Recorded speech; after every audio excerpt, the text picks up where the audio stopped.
never walked alone.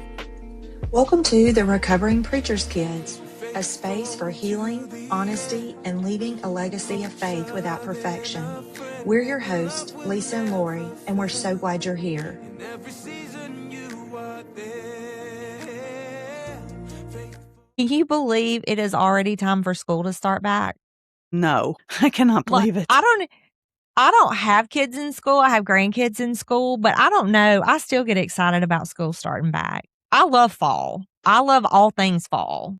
I saw something the other day that said we're huge Alabama fans, and so I follow like the Roll Tide or whatever the stuff is on Facebook, and it was like 41 days or 47 days till kickoff, and I was like, how is that possible? I just love all things fall. There's just like pumpkins and football and school buses, and I don't know. Now I'm a summer girl. I like to be tan and floating in water, but there is just something about fall, like the crispness of the air and colors.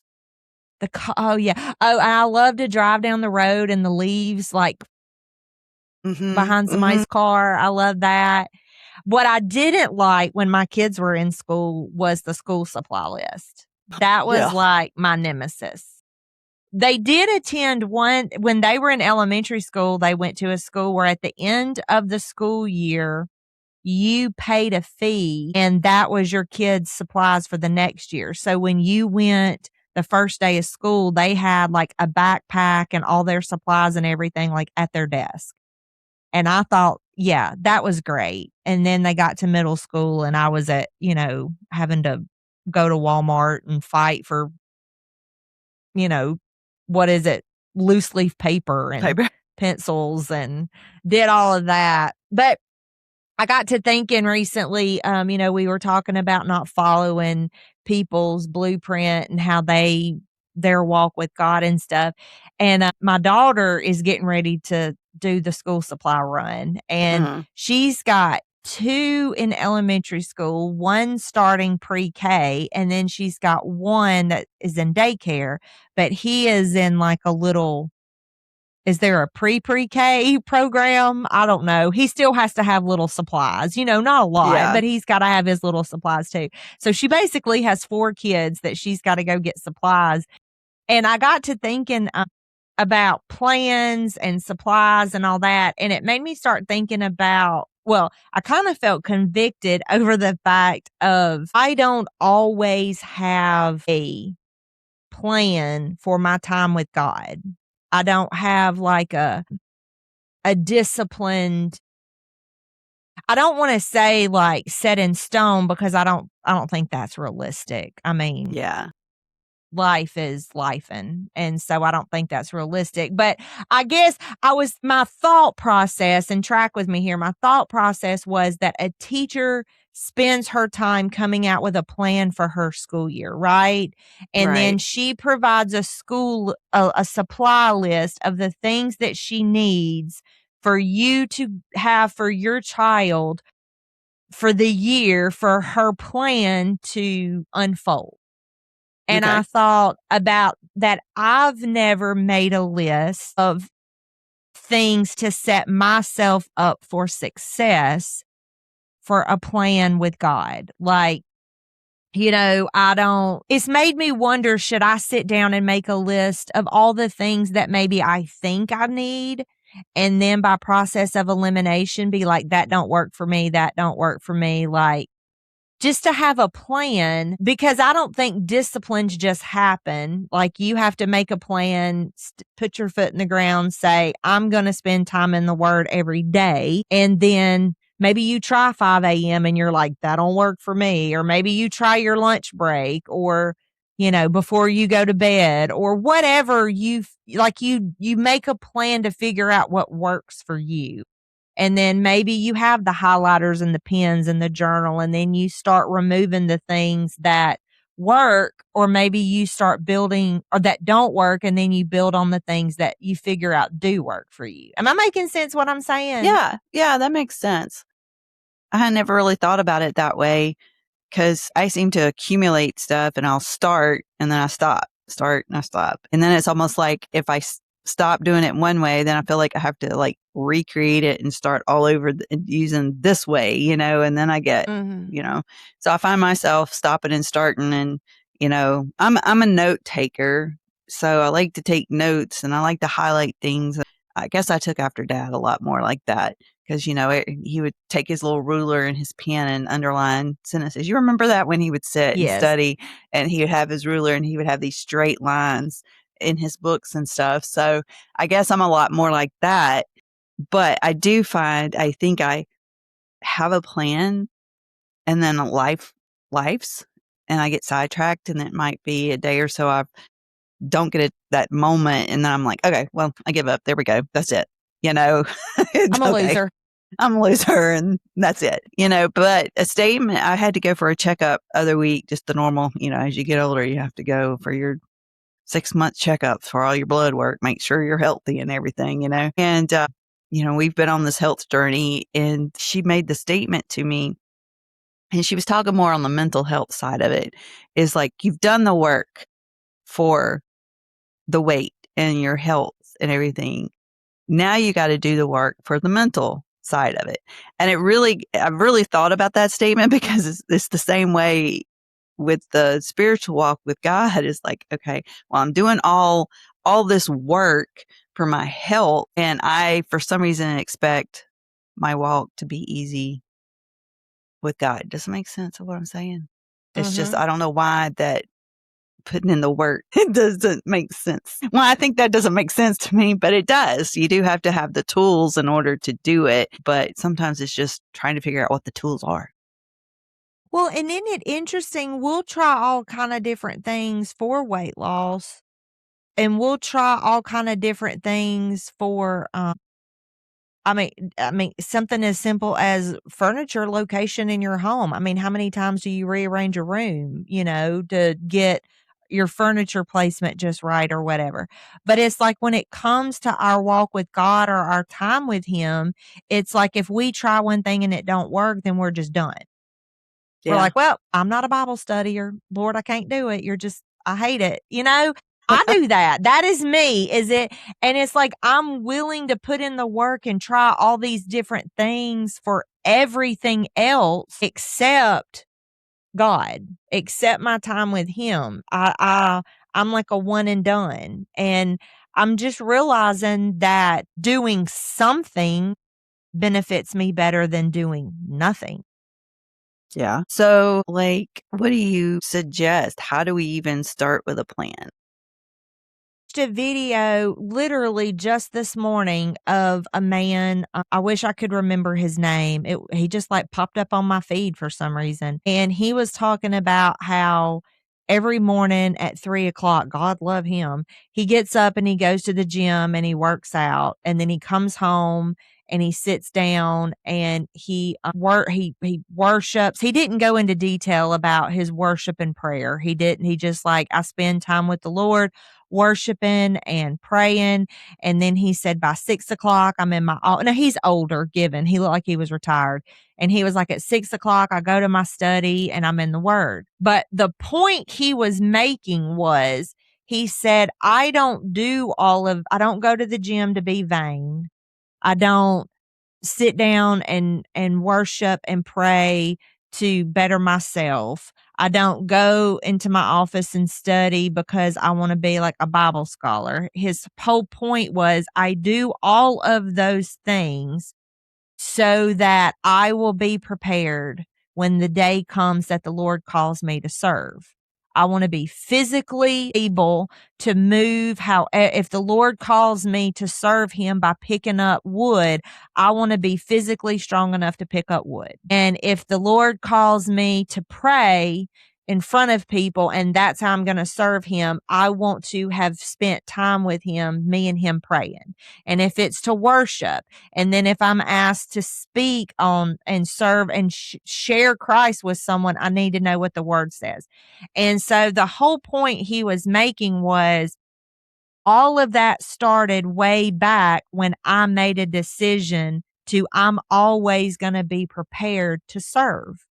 And that kind of hit me. And I thought maybe that's the first step, is sitting down saying, okay, I'm going to draw a line in the sand, and I want to be physically, mentally, emotionally, spiritually ready whenever God calls me to serve. So what does that look like for me?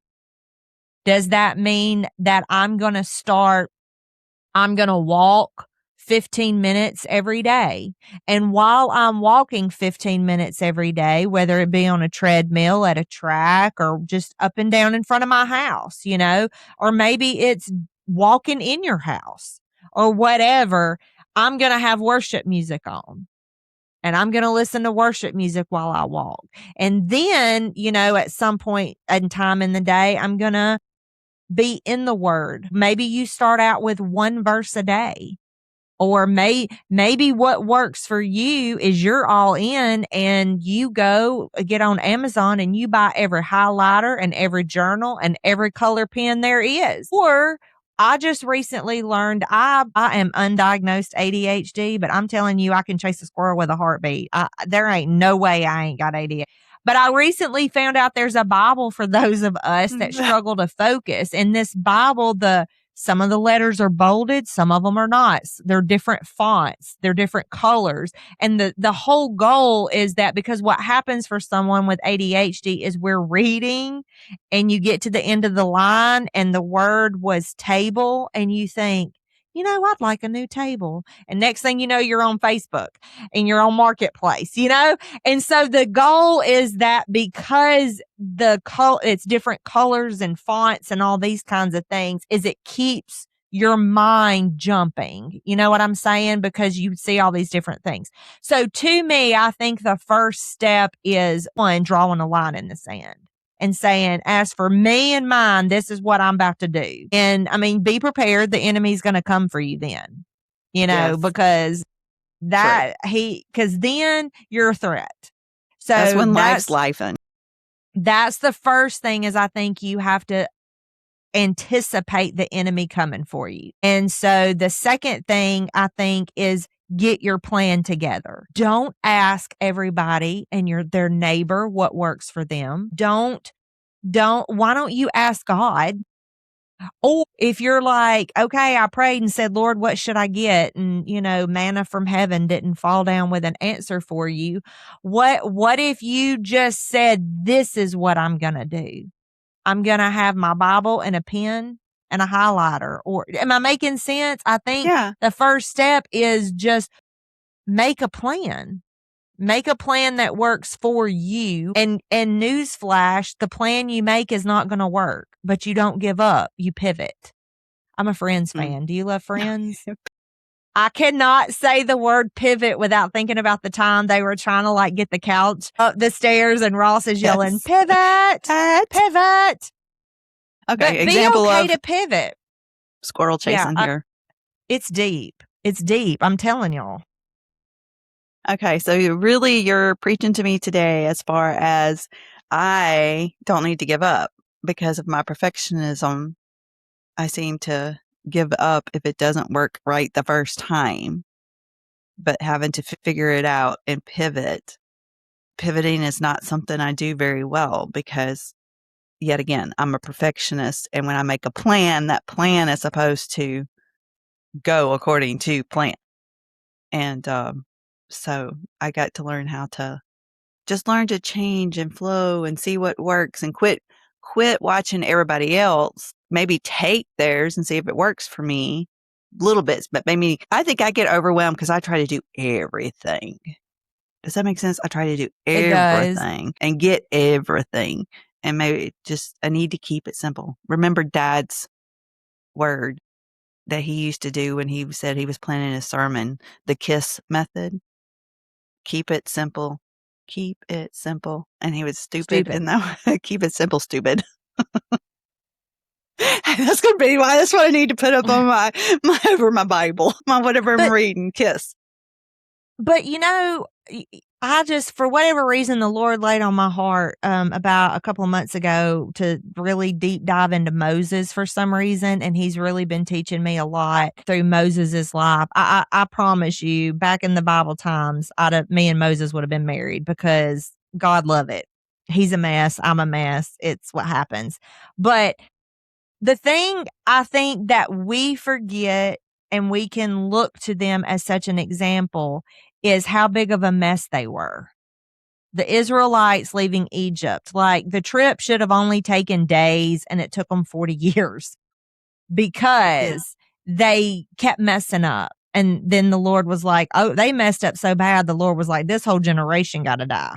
Like, y'all all got to die before you can go. So we need to give ourselves a little bit more grace and a little bit more understanding that we're not going to get it right.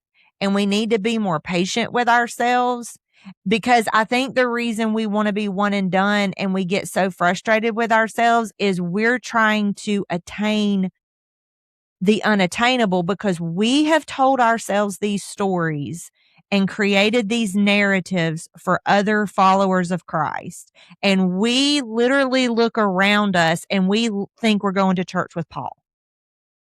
We are trying to, and Paul even was like, I keep doing stuff I don't even know why I'm doing it. And the things I want to do, I don't even do that.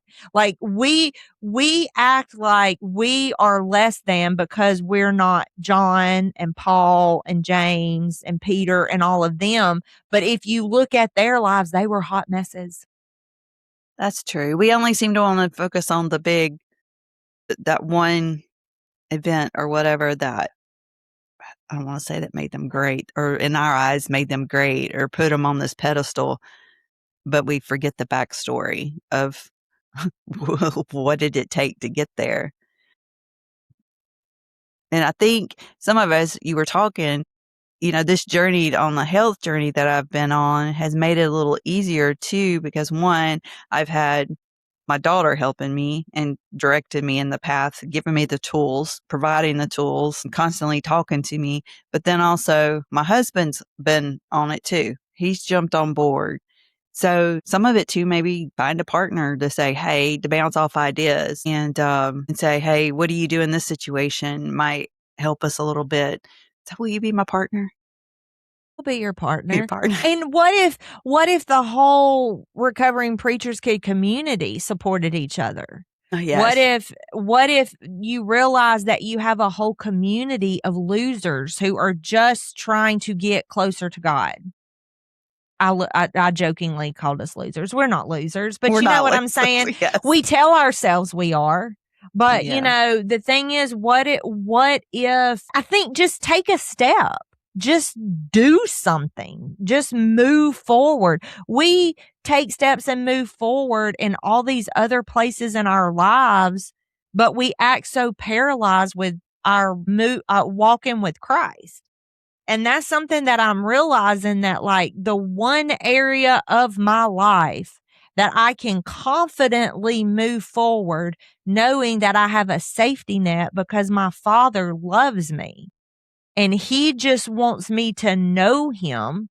And so there really is no way to mess up. There's no way to get it wrong.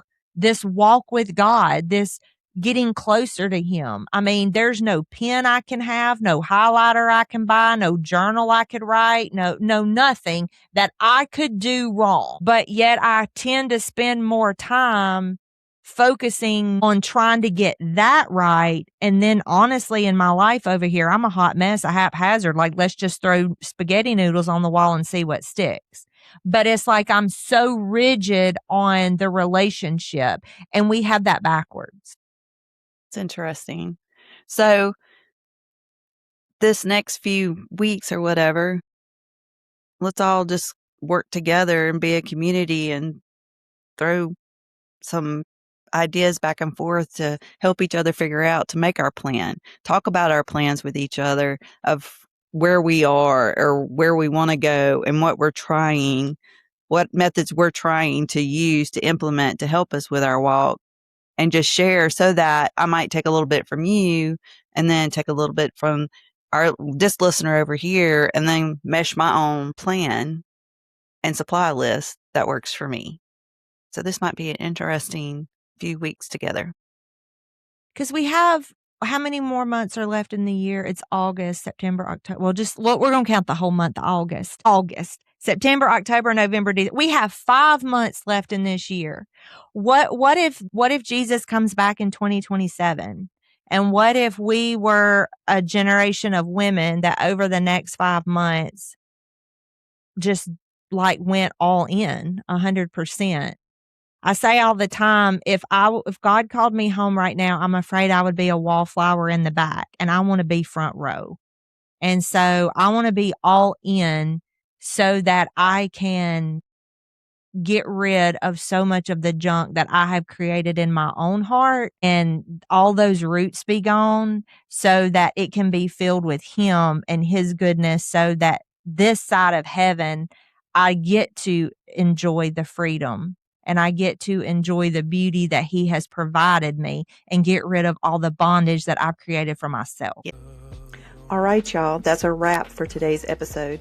If something in this conversation encouraged you, challenged you, or just made you feel seen, make sure you hit that subscribe button so you never miss what's coming next. And if you know someone who would love this episode, share it with them. Send it to a friend, drop it in a group chat, or post it on your story. That kind of support means the world to us. You always find every episode, updates, and more over at therecoveringpreacherskids.com. Thanks for hanging out with us today. We'll see you next time.